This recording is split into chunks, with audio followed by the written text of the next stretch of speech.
अगर आप भी मेरी तरह चिकन और आलू के स्नैक्स खा खा के थक गए हैं तो ये रेसिपी सिर्फ और सिर्फ आप लोगों के लिए एकदम डिफरेंट तरीके से बहुत ही मज़े के, बहुत ही लाजवाब और दिल को खुश कर देने वाले ये स्नैक्स जब आप खाएंगे तो बस खाते ही रह जाएंगे। तो रेसिपी बहुत ही मज़े की होने वाली है। स्किप स्कूप करने वाली बीमारी को आपने थोड़ा सा साइड पे रख के आपने चौकस होना है और सारा फोकस आपने इधर फरमाना है। तो चलें जी, स्टार्ट करते हैं रेसिपी को बनाने का तरीका। तो सबसे पहले यहाँ पे मैंने ले लिया था एक पैन। इसमें शामिल करेंगे, यहाँ पे मैंने ले लिया था 1/4 यानी 1/4 कप यहाँ पे मैंने ले लिया था घी। और साथ ही इसमें शामिल कर लेंगे आधा कप यहाँ पे मैंने ले ली थी, तकरीबन यहाँ पे आधा कप मैंने ले ली थी सूजी, ये इसमें शामिल कर लेंगे। अच्छा, यहाँ पे घी जो था ना मैंने अच्छे से गर्म कर लिया था और घी गर्म होने के बाद यहाँ पे फ्लेम जो थी मैंने मीडियम रख ली थी। तो मीडियम टू लो फ्लेम पे यहाँ पे मैंने कर ली थी सूजी की भुनाई। तो यहाँ पे बताते चलूँ, कलर आपने ज़्यादा डार्क नहीं करना, बस जस्ट आपने हल्का सा यहाँ पे भूनना है। जैसे ही इसमें से प्यारी सी अच्छी सी खुशबू आने लगे तो इस पॉइंट पे हम इसमें शामिल कर लेंगे पानी।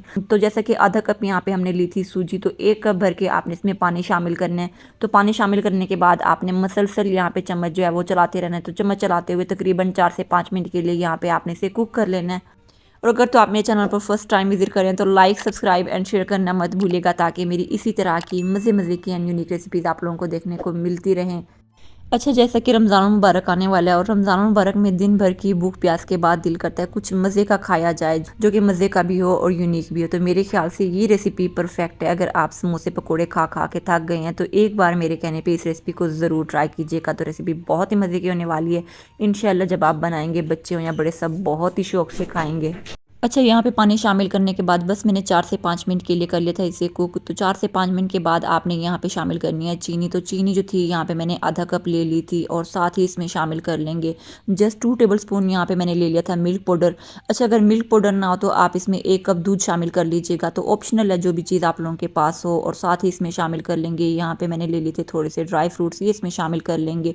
तो भाई यहाँ पे बारी आती है हमारे स्नैक्स को बहुत ही मज़े का, टेस्टी और कलरफुल बनाने की। तो जौन से भी कलर आप लोगों के पास हों आप इसमें शामिल करें, या ना भी करें तो बहुत ही मज़े के लगेंगे। बस तो खैर मैंने यहाँ पे ले लिए थे 3 फूड कलर। तो एक यहाँ पे मैंने ले लिया था रेड, ग्रीन और साथ ही मैंने ले लिया था ऑरेंज। तो इस तरह से आपने चुटकी भर ले लेना है और इस तरह से आपने अच्छे से मिक्स कर लेना है।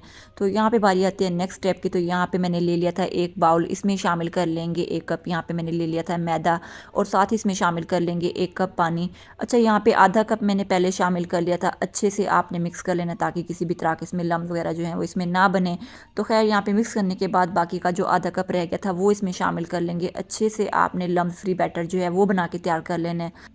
अच्छा, एक बात मैं अपनी यूट्यूब फैमिली से कहना चाहूँगी कि इन जाने मेरी बहुत ही ज़्यादा कोशिश होती है तकरीबन 10 से 12 घंटे के बाद आप लोगों के साथ recipe to the point share किया करूँ, लेकिन इसके बावजूद भी आप लोग वीडियो को स्किप करते हैं। तो कोशिश किया करें, ऐसा प्लीज़ मत किया करें। बस मेरी तमाम एफर्ट सिर्फ और सिर्फ आप लोगों के लिए होती हैं। तो खैर यहाँ पे मैंने ले ली थी ब्रेड, कोई सा भी शार्प गिलास ले लें। इस तरह से आपने सर्कल शेप में कट कर लेना है और कट करने के बाद इस तरह से जो सूजी हमने कलर कर ली थी इस तरह से आपने रख लेनी है और किनारे जो थे आपने इस तरह से ले से ग्रीस कर लेनी है। अच्छे से आपने दोनों हाथों की मदद से प्रेस करते हुए आपने इसे बस यहाँ पे आपने कोशिश करनी है अच्छे से आपने किनारे जो हैं वो बंद करने हैं ताकि फ्राई करते वक्त इसमें ऑयल जो है वो ना जाए। तो खैर इस तरह से हाथों की मदद से प्रेस करते हुए मैंने सारे स्नैक्स जो थे वो बना के तैयार कर लिए थे।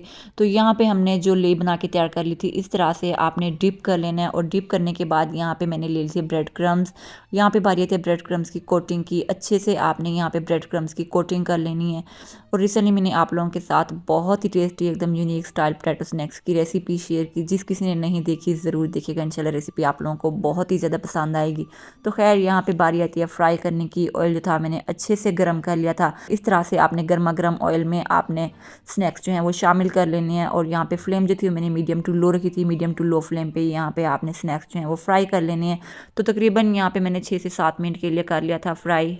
तो मेरे ख्याल से 100% आपने हलवा पूरी तो बहुत सी खाई होंगी, लेकिन ऐसी हलवा पूरी जो बाहर से क्रिस्पी और अंदर से जूसी और बहुत ही मज़े की यकीनन आपने कहीं नहीं खाई होगी। तो एक बार मेरे कहने पे आप इस रेसिपी को ज़रूर ट्राई कीजिएगा और मुझे फीडबैक देना मत भूलिएगा कि मेरी ये रेसिपी आप लोगों को कैसी लगी।